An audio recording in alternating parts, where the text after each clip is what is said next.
The crack of skin against skin silences the entire restaurant in half a second.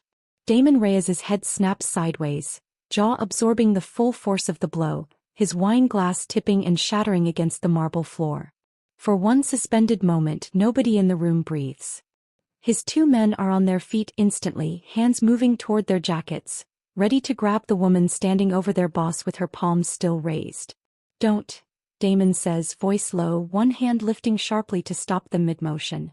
The restaurant holds its breath, forks frozen halfway to mouths, conversations dying mid-sentence across every table.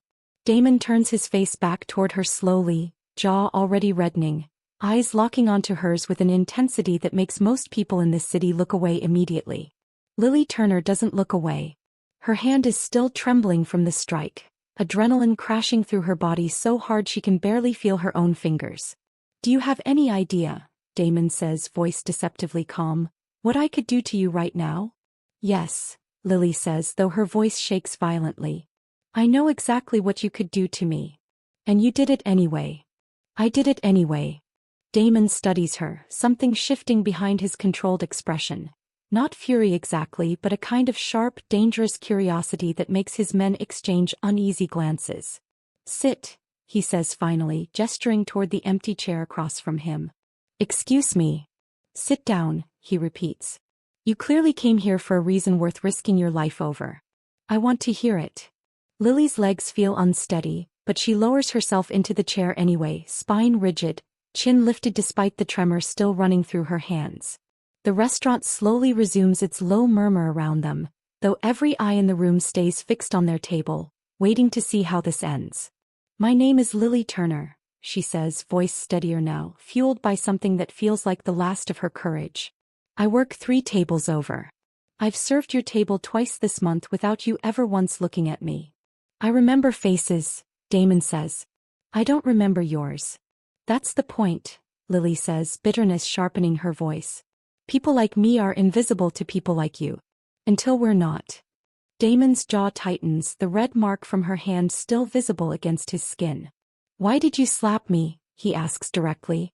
"And don't waste my patience with vague answers. You clearly know who I am. You clearly understood the risk. So tell me why it was worth it." Lily's hands curl into fists on her lap, knuckles white, fury and grief warring visibly across her face. "2 nights ago," she says, voice cracking despite her effort to stay composed, "my younger brother Ethan was beaten nearly to death outside a bar 3 blocks from here." Damon's expression shifts slightly, attention sharpening. "The men who did it," Lily continues, voice shaking harder now, "were wearing rings. Silver with a specific crest. The exact same ring you're wearing right now." Damon's eyes drop involuntarily to his own hand, to the signature ring resting against his finger, the one his men across the entire organization wear as a mark of loyalty. "They work for you," Lily says, voice breaking completely now. "Whether you ordered it or not, they work under your name. And my brother is lying in a hospital bed right now with a fractured skull because of men who answer to you." The restaurant around them has gone utterly silent again, every patron straining to hear what's unfolding at this single table. "I came here today," Lily continues, tears finally spilling over despite her fierce composure, "assuming I'd be thrown out. Or worse. But someone finally needed to make you look at what your empire actually does to people like us." Damon sits back slowly, something cold and calculating settling behind his eyes. "Show me," he says finally. "Show you what?" "Your brother," Damon says, already reaching for his jacket, already standing. "Take me to him. Right now." Lily blinks, disbelief cutting through her exhaustion and fear. "You're coming to the hospital?" "I don't make promises about things I haven't seen myself," Damon says, voice absolute. "If men wearing my ring did this, I intend to know exactly what happened. Tonight." He doesn't yet know that what he's about to find in that hospital room is going to unravel a corruption operating under his own name far deeper than a single act of violence. Or that the waitress who just slapped him in front of an entire restaurant is about to become the reason he finally starts holding his own empire accountable. The hospital hallway smells like antiseptic and stale coffee, fluorescent lights buzzing faintly overhead as Lily leads Damon toward room 214. She walks fast, arms wrapped tight around herself, still processing the surreal reality of the most feared man in the city following her through a hospital corridor.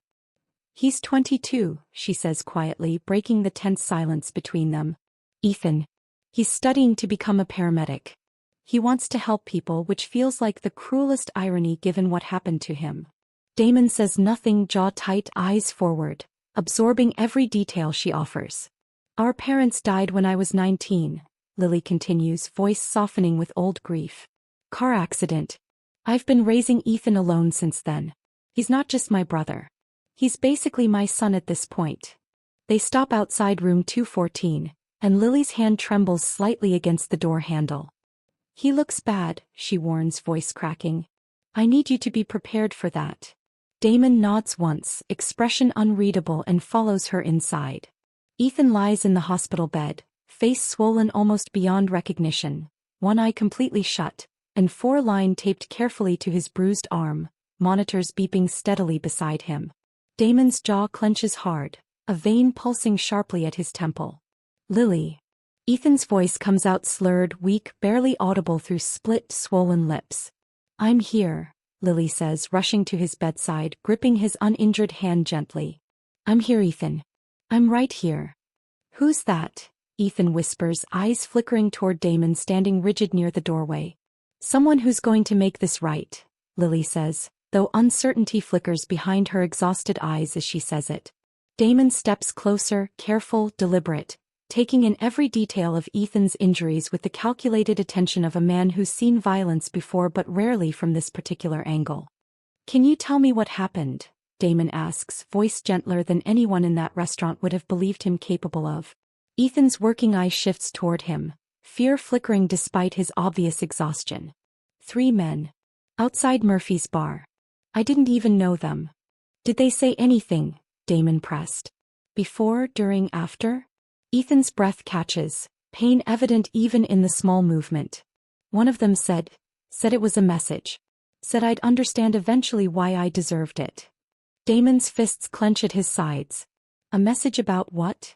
I don't know, Ethan whispers, voice breaking. I still don't understand. I've never done anything to anyone. I don't even know those men.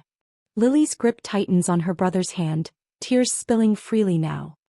He's telling the truth, she says fiercely, looking directly at Damon. Ethan doesn't run in dangerous circles. He works part-time at a pharmacy and studies. He's never given anyone a reason for this kind of violence. Damon studies Ethan's swollen face carefully, something cold and furious building steadily behind his controlled exterior. The ring, he says quietly. You said you saw a ring on one of them. The tallest one, Ethan confirms, voice weak but steady. Silver. I saw it clearly right before he hit me the last time.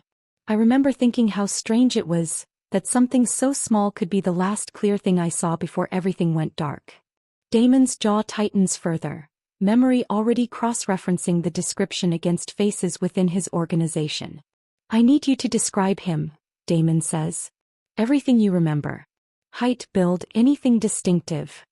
Ethan does his best, voice weak but determined, fear and exhaustion warring against his obvious desire to help identify the men who nearly killed him.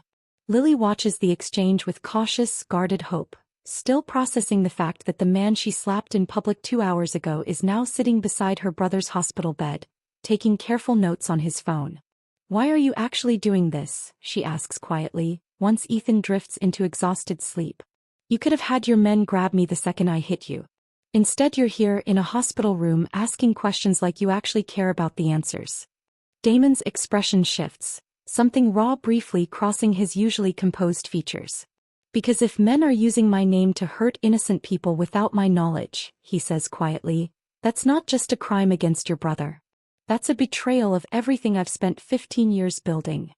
Or maybe you just don't want the bad publicity, Lily says, old bitterness resurfacing despite the gentler moment between them. Maybe, Damon admits. Or maybe I know exactly what it costs a family when violence like this goes unanswered, and I'm not willing to let that happen under my own name. Lily studies him carefully, uncertainty and cautious hope warring across her exhausted features. I don't trust you, she says finally, voice steady despite everything. Not yet. Not after everything my family's already lost. You don't have to trust me, Damon says quietly. You just have to let me prove it. He doesn't yet know that the men who attacked Ethan didn't act randomly at all, and that uncovering the real motive behind this violence is about to expose a betrayal within his own organization that runs far deeper and far more personal than either of them could currently imagine.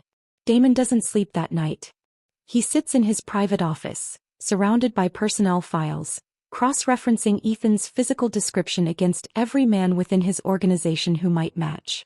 By 3 a.m. he's narrowed it down to 3 names, and one in particular makes his stomach turn with recognition. Marco Vitelli, a mid-level enforcer who's worked under Damon's organization for 6 years, quiet, reliable, never previously flagged for unsanctioned violence. Damon calls his head of security, voice sharp despite the late hour. I need everything from Marco Vitelli. Recent activity, associates, anything unusual. An hour later, a file lands on his desk that makes the pieces click together with sickening clarity. Marco's financial records show an unusual deposit 3 days before Ethan's attack. $5,000, routed through an account Damon doesn't immediately recognize. Trace that account, Damon orders, voice tight. The trace comes back within 30 minutes and Damon's jaw clenches hard enough to ache. The payment originated from Richard Holloway, a pharmaceutical executive whose company has been locked in a bitter legal dispute for the past year. A dispute involving a whistleblower complaint about defective medication that's currently under federal investigation. Damon's mind races, connecting details rapidly. Ethan works part-time at a pharmacy that recently flagged unusual prescription patterns to state regulators. Damon pulls up the whistleblower complaint records, scanning quickly, and finds Ethan's name listed as a contributing witness, having reported suspicious activity involving Holloway's pharmaceutical company months earlier. He wasn't randomly attacked, Damon says aloud, mostly to himself, understanding crystallizing with horrible clarity. He was targeted. Silenced. He calls Lily immediately, despite the early hour, voice urgent. I need to see you, he says the moment she answers, groggy and confused. It's about why Ethan was really attacked. They meet an hour later in a quiet diner near the hospital, dawn light just beginning to filter through dusty windows. Ethan filed a complaint, Damon explains, sliding printed documents across the table. Against Richard Holloway's pharmaceutical company. He reported suspicious activity at the pharmacy where he works. Lily's face drains of color as she scans the documents. He never told me about this. He probably didn't want to worry you, Damon says. But this complaint is currently part of a federal investigation. And 3 days before Ethan was attacked, one of my men received a $5,000 payment from Holloway's account. Lily's hands begin trembling violently, disbelief and fresh horror washing over her features. You're saying this wasn't random, she whispers. You're saying someone paid your own man to nearly kill my brother, to keep him quiet. That's exactly what I'm saying, Damon confirms, fury simmering just beneath his controlled exterior. Marco used my organization's reputation, my ring, my name, to carry out a hit that had absolutely nothing to do with my orders. How do we know Marco is even telling the truth about who hired him? Lily asks, voice sharp with residual distrust. How do I know you're not just protecting your own organization by pointing fingers elsewhere? Damon's jaw tightens, understanding her suspicion even as it stings. Because I'm about to confront Marco myself, he says. And I'm bringing you with me so you can hear whatever he says directly without any filter from me. Lily's breath catches, surprise flickering behind her wariness. You'd actually let me be there for that? You deserve to hear the truth firsthand, Damon says. Not secondhand from a man you've already made clear you don't trust. Later that morning, Damon's security team locates Marco at a warehouse on the city's south side, and Damon arrives with Lily beside him, tension radiating off both of them in waves. Marco's face pales the moment he sees Damon's expression, understanding instantly that his employer already knows something significant. Boss, whatever this is about. $5,000, Damon cuts in flatly. From Richard Holloway. 3 days before you and 2 others beat a 22-year-old pharmacy tech nearly to death. Marco's composure crumbles almost instantly, guilt and fear warring visibly across his features. It was just supposed to be a warning, Marco stammers. Holloway said the kid was talking to federal investigators, said it needed to look like a random mugging gone wrong, said. You used my ring, Damon interrupts, voice deadly quiet. You used my organization's reputation to carry out a hit I never authorized, against an innocent kid who did nothing except report actual wrongdoing. Boss, I didn't think. You didn't think, Damon repeats, fury finally breaking through his controlled exterior. You nearly killed an innocent man for $5,000, and you did it wearing a symbol that's supposed to mean something. Lily watches the confrontation with wide, disbelieving eyes, watching a dangerous man's fury unfold in service of protecting her brother rather than defending his own organization. Who else was involved? Damon demands. Names. Now. Marco provides 2 names, voice shaking, fully aware that his career within Damon's organization has just ended permanently, one way or another. Damon turns to Lily, expression grave. This goes deeper than Marco. Holloway paid for this attack because Ethan's testimony threatens his entire company. If Ethan survived and recovers enough to actually testify, Holloway's exposure only grows. You're saying Ethan's still in danger, Lily whispers, horror dawning fresh across her face. I'm saying, Damon says, voice hardening with fresh resolve, that Richard Holloway isn't finished trying to silence your brother permanently, and we need to move faster than he expects. To understand why Lily walked into that restaurant willing to risk everything, you have to understand exactly what she's already survived to protect her brother. She was 19 years old when the accident happened. A rain-slicked highway, a truck that jackknifed without warning, her parents gone within seconds while Ethan, only 12 at the time, sat crying in the back seat, physically unharmed but shattered in every other way. Lily remembers the exact moment Child Services asked whether there was any other family who could take Ethan in, remembers the crushing silence that followed, remembers making a decision in that hospital waiting room that changed the entire trajectory of her life. I'll take care of him, she told the social worker, voice shaking but resolute. He's not going anywhere. He's not losing me either. She dropped out of her second year of college immediately, took 2 jobs simultaneously, and became a legal guardian to a grieving 12-year-old boy while barely more than a child herself. You didn't have to do that, Ethan told her once years later, guilt evident in his voice as he watched her come home exhausted from a double shift. You could have had a completely different life. I have exactly the life I chose, Lily told him firmly. You're my family, Ethan. That was never a sacrifice. That was just love. She spent a decade since then working double shifts as a waitress, watching Ethan grow into someone kind, ambitious, determined to help others the way nobody could fully help them after their parents died. When Ethan mentioned months ago that he'd noticed something wrong at the pharmacy where he worked, prescription patterns that didn't match standard protocols, medications that seemed diluted or mislabeled, Lily remembers the fierce pride she felt watching him decide to report it despite obvious personal risk. It's the right thing to do, Ethan told her, voice steady despite visible nervousness. People could get hurt if I don't say something. She never imagined that decision would nearly cost him his life. The night she got the call from the hospital, Lily remembers dropping her phone, remembers her knees nearly buckling in the middle of her restaurant shift, remembers the particular terror of history threatening to repeat itself in the cruelest possible way. Please, she remembers whispering to no one in particular, racing toward her car with her uniform still on. Please don't take him too. Please. Not him too. She sat beside his hospital bed for the first 24 hours, refusing to leave even for food, watching machines monitor a heartbeat that felt terrifyingly fragile after everything they'd already survived together. When she finally learned through hospital gossip and a nurse's careless comment that the attack had involved men wearing a specific signature ring, Lily remembers feeling something shift permanently inside her. I'm done being afraid, she told her reflection in the hospital bathroom mirror, voice shaking but determined. I'm done watching powerful people hurt the people I love without any consequences. She spent 2 days researching, learning everything she could about Damon Reyes's organization, fully understanding the danger of what she was about to do. You could get killed, her co-worker Sarah warned her, watching Lily's hands shake as she prepared for her shift the day she decided to confront him. Lily, please think about this. Think about Ethan needing you. I am thinking about Ethan, Lily said, voice fierce despite her visible fear. I'm thinking about a world where powerful men hurt vulnerable people and nobody ever makes them look at what they've actually done. I'm done letting that world win. She walked into that restaurant fully expecting to be thrown out, arrested, or worse, prepared to accept whatever consequences followed because staying silent felt like a far greater betrayal of everything she'd sacrificed to protect her brother.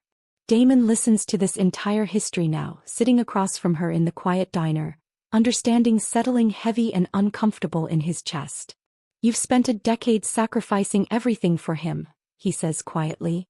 "And I nearly let my organization take him from you completely." "You didn't know," Lily says, though her voice carries less bitterness now than it did hours earlier. "That's actually the terrifying part, isn't it? You didn't even know what was happening under your own name." "That's not an excuse," Damon says, jaw tight. "I built this organization. Every action taken under my name is ultimately my responsibility, whether I personally ordered it or not." Lily studies him carefully, something shifting slowly in her expression, wariness giving ground to cautious curiosity. "Why does that actually matter to you?" she asks. "Most men in your position would just quietly clean up the mess and move on, without ever examining what allowed it to happen in the first place." Damon's jaw tightens, old memory surfacing briefly behind his controlled exterior. "Because I know what it feels like to be powerless while someone with authority destroys your life," he admits quietly. "I built this empire specifically so I'd never have to feel that powerless again.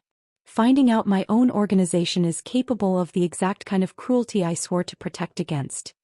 He stops himself, visibly reining in emotion he rarely allows himself to show. "That's not something I'm willing to just quietly clean up and move past," he finishes. "That's something I need to fully understand and permanently fix." Lily's expression softens slightly, though wariness still lingers beneath the surface. "Ethan's still in danger," she says quietly. "Holloway isn't going to just stop because you fired one man." "I know," Damon says, voice hardening with fresh resolve. "Which is exactly why we're not waiting for him to make the next move. He doesn't yet know exactly how far Richard Holloway is willing to go to ensure Ethan never testifies, or that protecting this fragile, hard-won trust with Lily is about to require the most dangerous confrontation Damon has faced in years." The call comes at 6 a.m. 2 days later, shattering the fragile calm that had settled over the hospital room. Lily's phone buzzes violently against the nightstand where she's been dozing in the chair beside Ethan's bed, and she answers groggily, voice thick with exhaustion. "Hello. Is this Lily Turner?" An unfamiliar voice, smooth, controlled. "I'm calling about your brother's ongoing legal testimony regarding Holloway Pharmaceuticals." Lily sits up sharply, adrenaline instantly flooding through her exhausted body. "Who is this?" "That's not important," the voice says. "What's important is that your brother withdraws his complaint. Today. Or the next visit won't end with him in a hospital bed. It'll end somewhere far more permanent." The line goes dead before Lily can respond, and she stares at her phone, hands shaking violently, horror crashing over her in overwhelming waves. "Ethan." Her voice comes out strangled, panicked. "Ethan, wake up, please wake up." Ethan stirs slowly, confusion evident even through his swollen, healing face. "Lily? What's wrong?" "They called," Lily gasps, voice shaking uncontrollably. "They threatened you. Said if you don't withdraw your complaint they'll..." She can't finish the sentence, terror closing her throat completely. Ethan's working eye widens with fear, understanding immediately what she's trying to say. Lily fumbles for her phone again, dialing Damon's number with trembling fingers, panic making it difficult to even hold the device steady. Damon answers on the first ring, alert despite the early hour. "Lily? What happened?" "They called," she gasps. "Holloway's people. They threatened Ethan directly, said if he doesn't withdraw his testimony, next time won't be a warning." Damon's voice hardens instantly, all traces of sleep gone. "Stay exactly where you are. Don't let anyone into that room except hospital staff you personally recognize. I'm coming right now." 20 minutes later, Damon arrives at the hospital with 3 of his men, moving through the corridor with grim, controlled urgency. "I need hospital security briefed immediately," he tells the charge nurse, voice sharp with command. "This patient's room needs additional protection. Now." The nurse hesitates, clearly unsettled by his intensity, but the hospital administrator who arrives moments later, recognizing exactly who Damon Reyes is, moves quickly to comply. Inside the room, Lily is pacing anxiously, having finally calmed Ethan enough that his heart rate monitor has stopped beeping its earlier alarming rhythm. We need to move him somewhere safer, Damon says immediately. A hospital room is too exposed. Too many entry points, too many staff rotating through. Move him where? Lily demands, fear sharpening her voice. He just survived a beating that nearly killed him. He's not exactly in condition to be relocated. My private physician can oversee his continued recovery, Damon says. At a secured property. Somewhere Holloway's people can't easily access. Lily's jaw tightens, old suspicion flickering briefly despite everything they've already been through together. And if I say no? Then I'll ensure this hospital room becomes as secure as I can possibly make it, Damon says evenly. But I'm telling you honestly, Lily, that's not a guarantee I'm comfortable giving you. Not against a man who's already proven he's willing to pay for violence. Ethan's weak voice interrupts them both. Do it. Whatever keeps Lily safe too. I don't want her caught in the middle of this because of me. You're not the problem here, Lily says fiercely, gripping his hand. None of this is your fault, Ethan. You did the right thing. Doing the right thing nearly got me killed, Ethan whispers, voice breaking. And now it might get you killed too. Nobody's getting killed, Damon cuts in, voice absolute. Because we're moving faster than Holloway expects, starting right now. 2 hours later, Ethan has been carefully transferred to a private medical suite within one of Damon's secured properties. Monitors and equipment matching hospital-grade standards. A physician Damon trusts completely overseeing his continued recovery. Lily stands at the window of the property's main living room, watching security patrol the grounds below, still processing the surreal speed with which her entire world has shifted over the past 3 days. This still doesn't feel real, she admits quietly when Damon joins her at the window. 3 days ago I was serving your table, completely invisible to you. Now I'm standing in your private property while armed guards protect my brother from a pharmaceutical executive who wants him dead. 3 days ago I didn't understand what my own organization was capable of, Damon says quietly. You changed that. Whatever discomfort this situation causes you, I need you to understand that you're the reason I'm even aware enough to fix it. Lily studies him carefully, exhaustion and cautious trust warring across her tired features. What happens now, she asks. With Holloway. With Marco. With all of it. Now, Damon says, jaw tightening with fresh resolve. I make sure Richard Holloway understands exactly what happens to men who threaten innocent people to protect their own corruption. His phone buzzes sharply and he glances down, expression darkening further at the message displayed there. What is it? Lily asks, reading the tension in his posture immediately. Holloway's already made his next move, Damon says grimly. He's filed a restraining order against Ethan, claiming harassment, trying to discredit his testimony before it ever reaches a courtroom. He's trying to make Ethan look like the aggressor, Lily says, horror and fury combining in her voice. Exactly, Damon confirms. Which means we don't have the luxury of waiting for the legal system to slowly sort this out. Holloway's moving fast, and if we don't move faster he's going to succeed in silencing your brother permanently, one way or another. Lily's hands curl into fists at her sides, fear giving way to something sharper, more determined. Then tell me what I can do to help, she says. I'm done being someone this happens to. I want to be someone who stops it. Damon studies her for a long moment, something like genuine respect flickering behind his controlled expression. I need everything Ethan witnessed at that pharmacy, he says. Every detail documented properly, corroborated wherever possible. If we're going to protect him permanently, we need evidence solid enough that Holloway can't manipulate his way out of it. He doesn't yet know that gathering this evidence is about to lead them directly into a confrontation with Richard Holloway himself. And that Damon Reyes is about to use every ounce of power he's built over 15 years to ensure a corrupt executive never threatens an innocent family again. Richard Holloway's corner office occupies the top floor of a glass tower downtown, all polished chrome and expensive art, designed specifically to make visitors feel appropriately small. He looks up from his desk with practiced calm when Damon enters unannounced, security parting around him without resistance despite Holloway's assistant's visible panic. Mr. Reyes, Holloway says, smiling smooth, though something flickers behind his composed eyes. This is unexpected. I don't believe we've had the pleasure. We haven't, Damon says, closing the office door firmly behind him. but you've paid one of my men $5,000 to nearly beat a 22-year-old pharmacy tech to death. And this morning you threatened him again if he doesn't withdraw his federal testimony. Holloway's smile flickers, calculation visible behind his eyes. I don't know what you're talking about. You know exactly what I'm talking about, Damon counters, voice hardening. Marco Vitelli already confirmed the payment, the instructions, the entire arrangement. I have documentation. Financial records. A signed statement. Holloway's composure cracks slightly, defensive anger flaring hot despite his obvious attempt to maintain control. That man's testimony threatens to destroy my entire company over a minor administrative error. A minor administrative error, Damon repeats, disgust curdling fast in his voice. You're diluting medication. People are getting sick, potentially dying because you're cutting corners to protect your profit margins. And when a 22-year-old kid noticed and reported it, you had him beaten nearly to death instead of correcting the problem. You have no idea the pressure I'm under, Holloway snaps, fury finally breaking through his composed exterior. Shareholders, competitors, regulatory bodies breathing down my neck constantly. That kid's complaint could end everything I've built. So instead you decided ending his life was an acceptable alternative, Damon says, voice dropping into something dangerously quiet. Holloway's face pales slightly, understanding the full weight of the accusation now laid bare between them.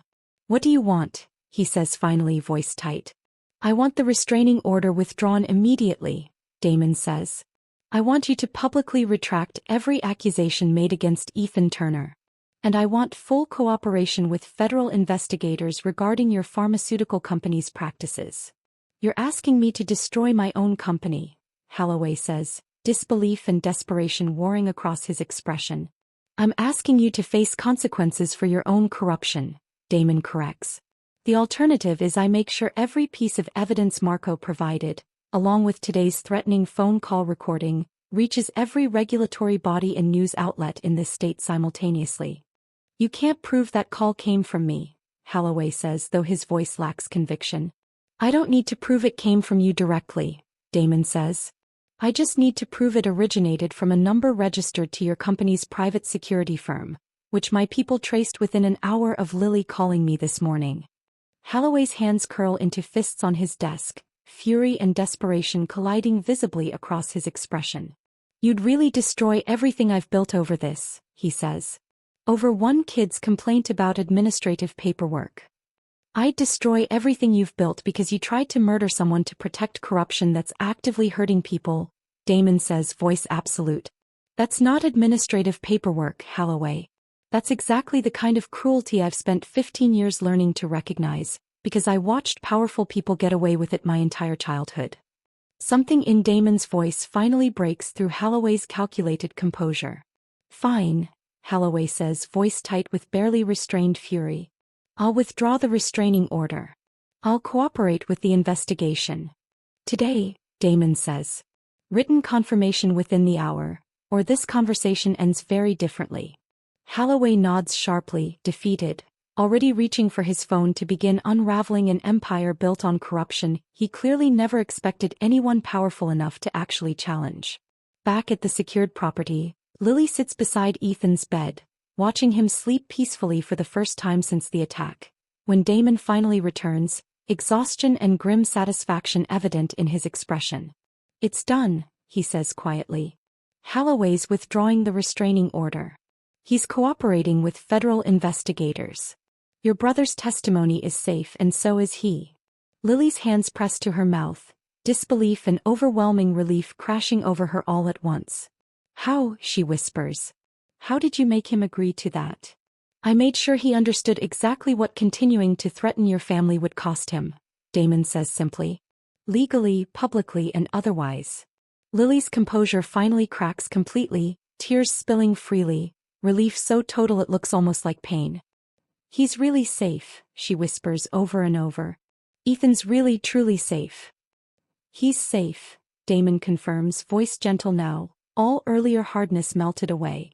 Permanently. Ethan stirs slightly, waking to find both of them standing beside his bed. Tension in the room shifted entirely into something warmer. What happened? He asks, voice still weak but stronger than it sounded in days. You're safe, Lily tells him, gripping his hand tight. It's over, Ethan. You're actually safe. Ethan's working eye fills with tears, relief and disbelief warring across his healing face. Really? It's actually over. Really, Damon confirms. And I made sure Marco and everyone else involved faces full consequences for what they did to you. Lily turns to Damon, exhaustion and gratitude and something warmer, more complicated, flickering behind her tear-filled eyes. Why did you go this far? She asks quietly. You could have just quietly compensated us, kept everything discreet, protected your own organization's reputation without confronting Holloway directly. Because you slapped me in front of an entire restaurant to make me actually look at what my empire does to people, Damon says, voice quiet but absolute. I couldn't unsee that once you forced me to. I wasn't willing to just quietly manage the damage. I needed to actually fix what allowed it to happen. Ethan watches the exchange between them with quiet, exhausted curiosity, understanding slowly dawning across his healing features. Thank you, he whispers, voice thick with emotion. For actually seeing what happened to me instead of just making it disappear quietly. You didn't just save my brother's life, Lily says softly, voice breaking. You held your own organization accountable. That takes a different kind of courage than most people in your position ever show. Damon's throat works hard against emotion he rarely allows himself to feel. You reminded me why accountability actually matters, he says quietly. That's worth more than any amount of quiet damage control could ever measure.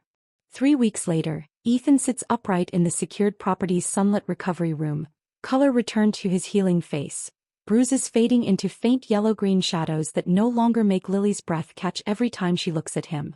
The doctor says I could be discharged completely by next week, Ethan tells her, voice stronger now, closer to the version of himself she remembers before everything happened. Back to actual normal life. Lily squeezes his hand, tears of relief threatening again, though these feel entirely different from the exhausted, terrified ones she's grown used to shedding over the past month. Richard Holloway's company is now under full federal investigation, his pharmaceutical practices exposed publicly, his career and reputation collapsing under scrutiny he spent years trying desperately to avoid. Marco Vitelli and the 2 other men involved in Ethan's attack face criminal charges, Damon having personally ensured full cooperation with law enforcement despite the obvious complications that created for his own organization's usual discretion. I keep thinking about how different this could have ended, Lily admits one evening, sitting with Damon on the property's quiet back porch while Ethan rests inside. But it didn't end that way, Damon says quietly. Because you were brave enough to make me actually pay attention. I was terrified, Lily admits. Walking into that restaurant, I genuinely thought I might not walk back out. I know, Damon says. That's exactly what made it matter so much. Ethan joins them on the porch a few minutes later, moving carefully but steadily, the physical therapy clearly beginning to restore strength his body desperately needed to recover. I wanted to ask you something, Ethan says, settling into the chair beside Damon, voice careful. Why did you actually come to the hospital that first night? You could have just sent someone else to handle it. Damon considers the question seriously, something thoughtful crossing his usually guarded expression. Because your sister slapped me in front of an entire restaurant full of people who fear me, he says. I've spent 15 years building an organization where nobody challenges me directly. She did without hesitation, because protecting you mattered more to her than her own safety. That's Lily, Ethan says, a tired but genuine smile tugging at his healing face. She's been doing that my whole life. Choosing me over her own safety. Lily's cheeks warm slightly, embarrassed by the direct acknowledgement despite everything they've all been through together. Someone had to, she says softly. You're worth that kind of choice, Ethan. You always have been. The 3 of them sit together in comfortable silence, evening settling warm and golden around the property, a stark contrast to the chaos and fear that first brought them together.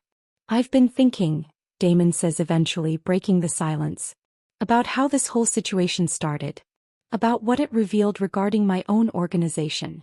What do you mean? Lily asks. I'm implementing new oversight, Damon explains.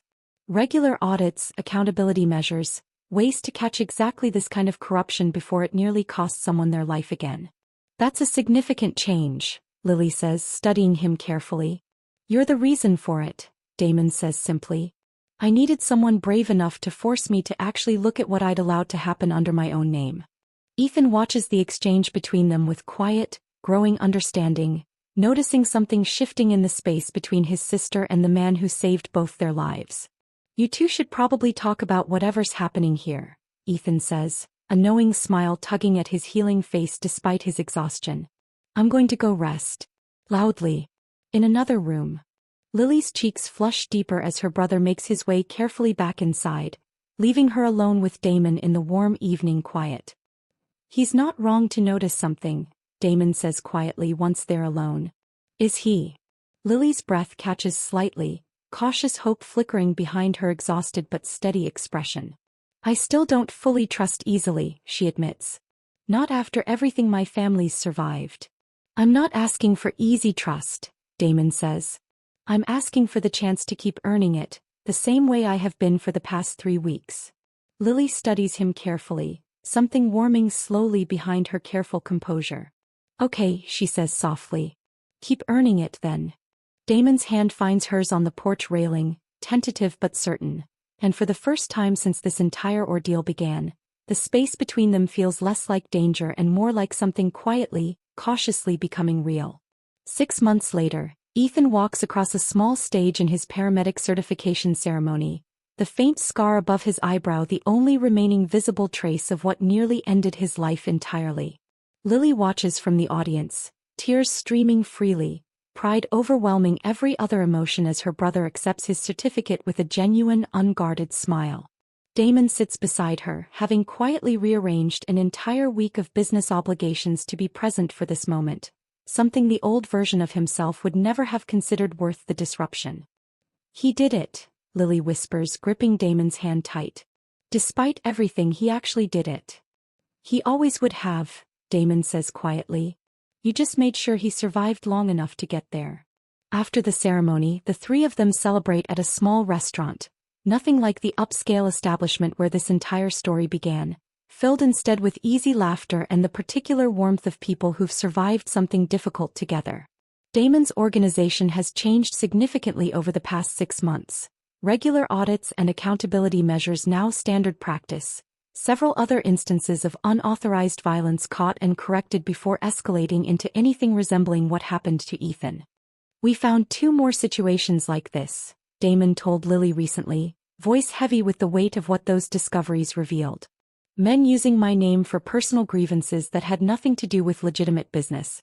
I'm handling each one personally now. That's exactly what accountability looks like, Lily told him. Not perfection.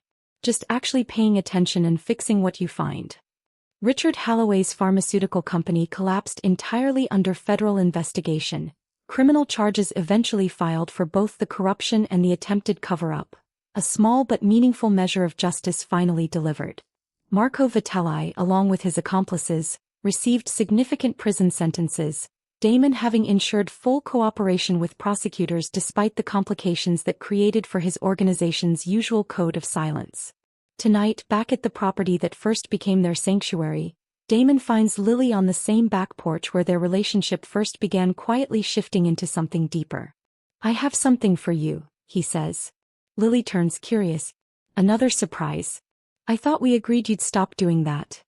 Different this time, Damon says, holding out a small box. Inside, not jewelry but a set of keys, and beneath them a folded deed. The house is 2 properties over, he explains. The one with the garden Ethan's always mentioning. It's yours if you want it. Both of you. Permanently. Lily's hands press to her mouth, eyes brimming immediately. Damon, that's too much. It's not too much, he says softly. It's just enough. For a family that deserves permanent safety after everything you've both survived. She looks up at him, something profound and searching in her expression. 6 months ago I slapped you across the face in front of an entire restaurant, certain I might not survive the consequences. Now you're offering us a home. 6 months ago, Damon says, I didn't understand what my own organization was truly capable of, or how badly I needed someone brave enough to force me to look at it directly. You did that. You gave me back a version of myself I thought I'd lost somewhere along the way. He takes her hand, steadier now than he's ever allowed himself to be, and for a long moment neither of them speaks, the the evening settling warm and gold around them. I spent 15 years believing power meant never being challenged, Damon says quietly. You taught me that real strength means actually listening when someone brave enough finally makes you look at the truth. That's the thing about courage, isn't it? It rarely announces itself with careful planning or perfect timing. Lily walked into a restaurant fully prepared to lose everything, because staying silent felt like a far greater betrayal than the risk of speaking up. She learned that sometimes the most dangerous act of love is simply refusing to let injustice go unanswered, even when every rational instinct says to stay quiet and stay safe. Damon learned that real accountability doesn't come from a comfortable distance. It comes from being forced to actually look directly and honestly at what power can do when left unchecked. So here's the question worth sitting with tonight. If you witnessed an injustice that put you at genuine risk to challenge, would you have the courage to speak up anyway? And if someone in power caused you harm even unintentionally, would you have the strength to demand they actually look at what happened instead of simply making it disappear quietly? Tell me in the comments. Has speaking an uncomfortable truth ever changed something in your own life that quiet acceptance never could?